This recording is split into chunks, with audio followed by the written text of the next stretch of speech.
আজকের সবার স্বাস্থ্য পরীক্ষা। দেখি কার স্বাস্থ্য কতটা ভালো রয়েছে।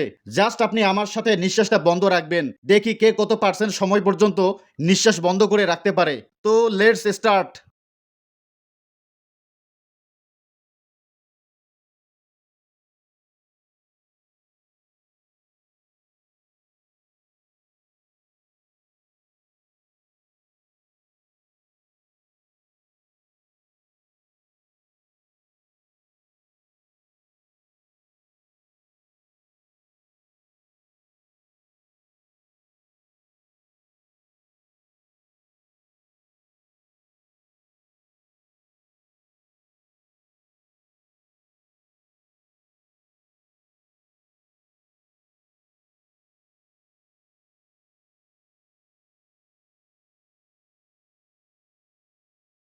যারা যারা 80% পেরেছেন তারা হেলদি, আর যারা যারা 100% পেয়েছেন তারা সুপার হেলদি। কে কত পার্সেন্ট পেরেছেন অবশ্যই কমেন্টে জানাবেন।